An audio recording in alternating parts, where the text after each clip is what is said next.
David and Marek, thank you so much for joining us today. We're going to jump right into it.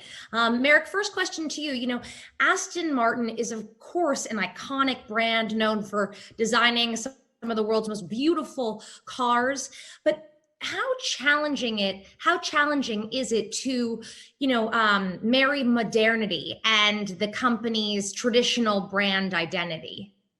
Yeah, no, it is a challenge, but I think everyone starts off in the world of creativity or becoming a creative because of the challenges that are set. And yes, we have an amazing history of producing cars over 107 years, but we are very much thinking about our next 107 years. So we have to be always looking forward, always thinking about what is next. How do we marry the history, the heritage, the beauty, the iconic nature of our products with the world of digital, with our future, with autonomy, with electrification, with all the things that we expect and that the world is talking about right now. So and it's a challenge for a designer to make sure that we don't lose what we have, which is that amazing visceral feeling, that we don't lose the wow. When people say, what do you do? Oh, I work for Aston Martin. Wow, that's an amazingly beautiful car. Or if I drive the cars, people stop me and say, that's beautiful. So how do you maintain that when the world may be more digital and less physical? So we have to have that interaction of modernity, of connectivity, and of all the things we mentioned, but maintain the visceral nature of our cars. And how would you describe Aston Martin's relationship with technology and operating systems today? I think if I were to look at us today, I'd say we are about to move across a red line. We need to move into the next generation. We are recognized for beauty. We're recognized for the love of craftsmanship. We're not recognized for the ultimate in technology, in screen technology, in connectivity, in human man-machine interface systems. But we will be, we need to be, and we are going to be, because everything we do has to have the same value that it had in the past. And Aston Martin in the future, with modern technology, with connected technology, has to have the same wow. So we're up the line and we're moving over the line into the future. And we're going to be the best on the inside of our cars in terms of technology and craftsmanship as we are on the outside with proportion and performance. Now, David, what have consumers come to expect from the technology in their cars? And, how are you hoping to help Aston Martin evolve in this category and with their technology and their operating systems? Well, auto manufacturers have typically been behind the curve when it comes to technology, right? But we're racing to get to the top. But what people typically expect today is a harmonious experience, something that's more personal, adaptive, intelligent, seamless, something that just feels that you get in and you're, oh my God, this thing feels, as beautiful and easy to use in comparison to just looking at the car. That's what a lot of people have done. They've looked at the outside of the vehicles for many, many years, and they've bought vehicles based on that. Now people are looking inside the vehicles and trying to understand how easy is it to get wowed by that internal experience with next generation technology. And Marek, tell us, why do you need David's help here? What is your aim for the progression of technology in Aston Martin cars? I think, the reason we need the help from David and his team is that we're not the experts. We are the experts in terms of making the car look good, making it perform, but we're not the experts in interface systems, in electronic systems. And I always add that collaboration is better than singularity. Actually, 2 brains, 3 brains, 4 brains is much better than having just one single idea, and actually bouncing ideas together. And the great thing is, if you notice, what's behind David is an Aston Martin. He's a fan as well. So actually, what you're getting there is someone who is a consumer, a customer, a fan of the brand, and their input into how you would change it with the other expertise that David is clearly one of the best at in the world. And that's why we collaborate, because we have to find a solution which is our unique solution. It blows everyone else away. And it's the clash of 2 minds. It's the clash of 2 companies coming together to create something truly spectacular. David, give us a little preview of what your brief is for Aston Martin and what you're hoping to achieve with them in the near future. Well, I can't say too many details, right? But what I can say is if you'll find evidence in what we're doing based on passion, right? It's something both Fantasy and Aston Martin have a massive, collaboration mindset on it. Is anything to do with passion. And when we have a lot of passion, we typically bite. So typically what we're seeing in the early work is, more, handcrafted materials, stuff that is more handmade, what is courageous within UI. So we're not just producing a UI or design language for Aston Martin vehicles that feels kind of generic, right? So how do we come back to more material touches? How do we make it still feel modern? How do we shake it up and stir it up? All right. But ultimately, what is that next generation of speed, and how does that look like within that design language? I want people to get into Aston Martins in the future and feel like, oh my God, this is literally the best experience I've ever had inside a vehicle. And I want other manufacturers out there to look at Aston Martin as setting the bar, just as they have done for many, many, many years when it comes to the exterior and the interior quality of the vehicles. Mm-hmm. Now, Marek, what are you hearing from your customers right now about perhaps the lack of technological advancement inside the Aston Martin? As we said before, Aston Martins are known for their beauty, their design, but not necessarily, you guys aren't necessarily the leaders in terms of the operating system of the car. So can you tell us a little bit more about what you're hearing from consumers and what sort of drove this partnership with David and this evolution of the company? It's exactly that. It is the fact that we have been recognized for so many years as providing incredibly luxurious interiors with wonderful materials, a great ambience, great space, great even smells, touch, tactility. But what we have always lacked is that beyond today's connectivity, beyond today's technology in terms of how you interface and how you relate to the car. We have it there in extremes. We have an incredibly audacious car called the Valkyrie, which arguably is the greatest performing car on the planet. This is an F1 car that's road legal. It has technology in it that you cannot imagine the technology. Every single nut, bolt, piece, molding is individually designed for Valkyrie. Every single item. It's a car which is highly capable. And it has some amazing technologies embedded within it, but it's more like a race car in terms of how you interface and how you interact. And what we need to do is bring all of that telemetry, all of that knowledge that the car has into our products that are the GT cars, the front mid-engine cars, the SUVs. And that's exactly what we're doing with Fantasy and David. We're bringing all of the audacity that we have in one of the most amazing cars and bringing it into what you might consider an everyday Aston Martin. And of course, an Aston Martin isn't an everyday car at all. Certainly not, or at least not for me. I don't know, David, though, how often do you drive that one in the back there? Quite a bit. Actually drove it yesterday to get coffee. I have a couple of different cars. I always love cars. From an exterior perspective, I grew up in Dublin, Ireland, and I'd never get to see an Aston Martin or a McLaren or Ferrari on the street. It just doesn't happen there. But living here in the United States, they're everywhere. So, but the thing I noticed that's changing, because I've got a lot of friends that also love cars. We do a lot of drives together quite frequently. But the conversation that we always have in text messages or over coffee is we're getting tired of just looking at something from an exterior, like that wow sense. And we're starting to look at cars that are a little more humble in some ways, but have that class, but also have that unique package, right? From all the way inside to the exterior. Like, how smart are they? How are they moving forward? What happens to electric vehicles? So that's one key thing. As electric vehicles start to become, a predominant force now in automotive space, how's that going to resonate with people that buy these supercars and hypercars for their sound, like how a V12 or a V8 sounds?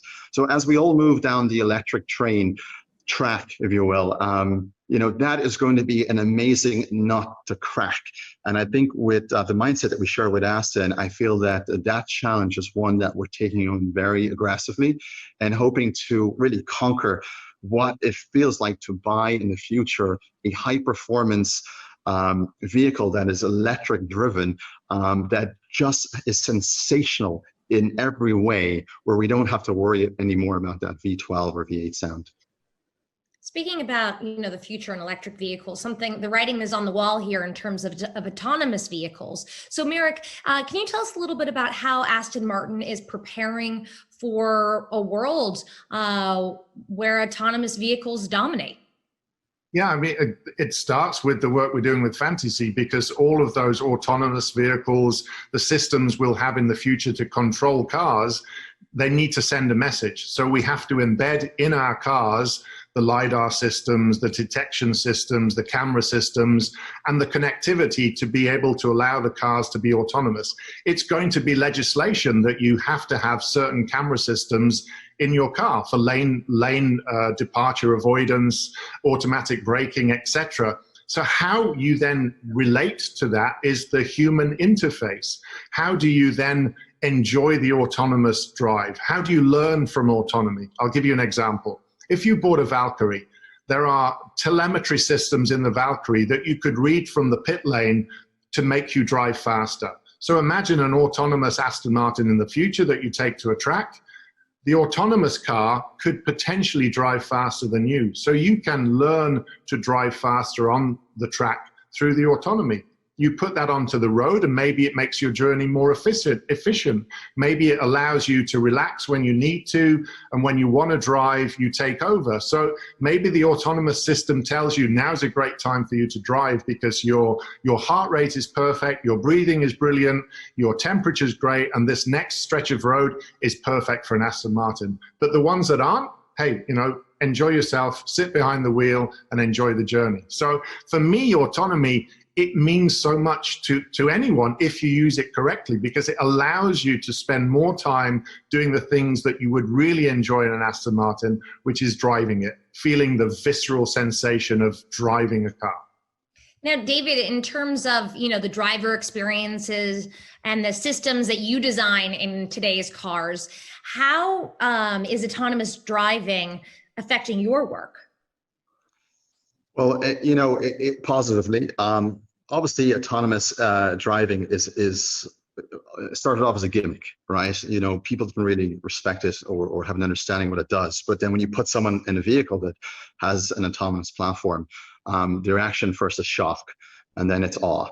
And every vehicle going down the road is going to be have some format of autonomy, right? Which is going to help, traffic congestion, pollution, everything. It's going to be amazing. So there's definitely a lot of critical factors that go into designing an autonomous platform, right?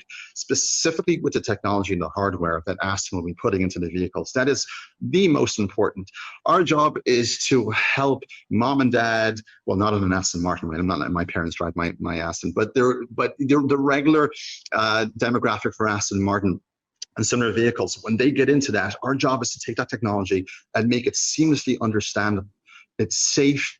They understand how to use it from a performance perspective, and it just gives them that sensation that Aston Martin is moving into, is literally driving us into the future, right? Using this new technology platforms. So, making UI design and user experience that ultimately feels, as we say, Fisher Price, really easy to understand and digest, is very important.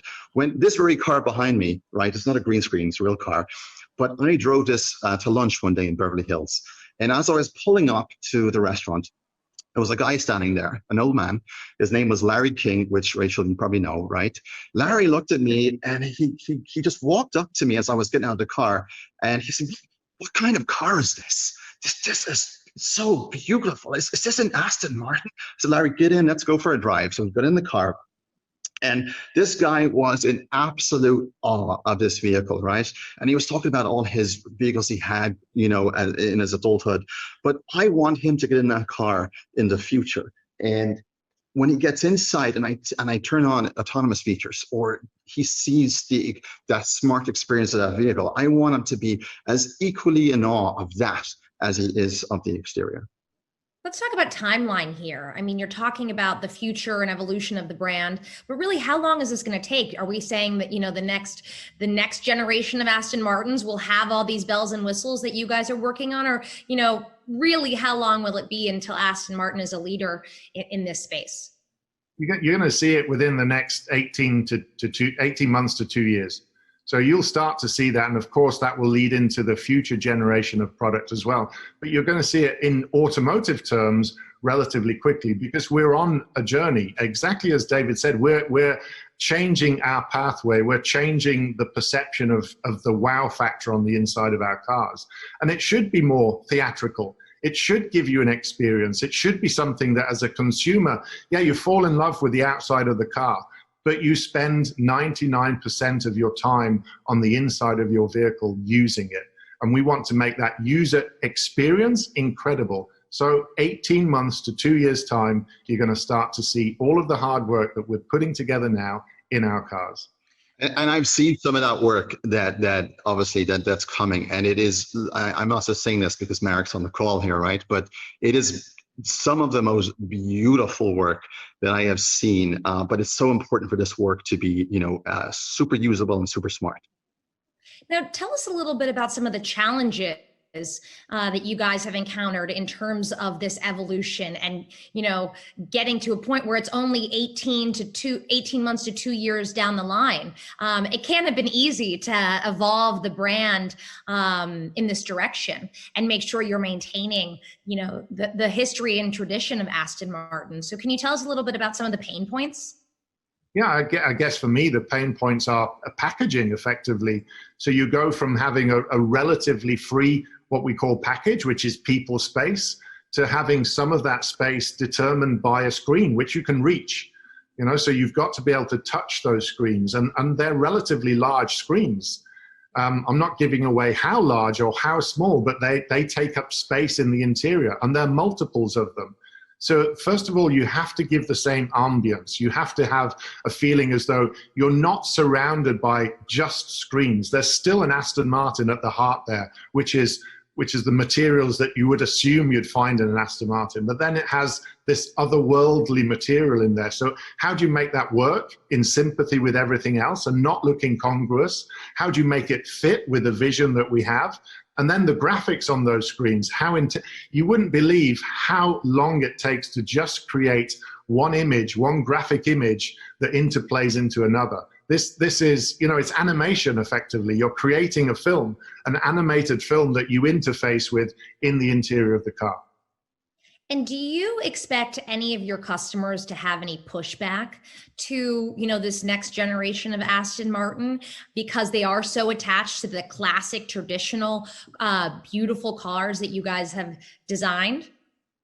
I think as with everything, change is difficult for anyone to accept, but the consequence of not changing means we don't get the next generation of customer. Mm-hmm. Of course, we have to keep our current customers happy, but we have to look to the next generation of customer. We need to look to the 25-year-old in Shanghai, to the 24-year-old in New York. We've got to look to the consumer of the future and what they will expect and what they will want from our cars, and keep everyone else happy. And for sure, when you have great performance, great connectivity, and more efficiency, everyone is going to be happy as a consumer. Okay, now, Marek, one thing I have to get to is James Bond. Aston Martin is his car of choice. So can you tell us a little bit about how Bond influences the design of Aston Martin today? Because of course, Bond represents, elegance and coolness, but also like the latest gadgets and gizmos. Yeah, I was going to say he's a high-tech guy, and maybe it's a high-tech girl in the future, who knows? But he's definitely today a high-tech guy.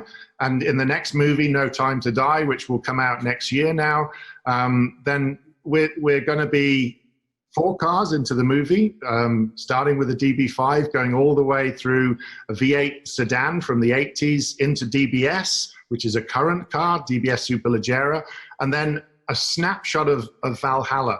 And, how important is Bond to us? How the relationship? You can't really put a price tag on it. We're part of their family. The last time that one of the cars was launched as a character in the movie, DB10 Inspector, it's a character, and it becomes a character in the movie. So for us, it's a priceless relationship in many respects. You can't put that tag on it and say, what's the value? What does it mean? It's just part of Aston Martin's culture and history is to have a relationship with James Bond. Well, Marek, David, thank you so much for joining us and having this conversation today. Now back to you in Lisbon.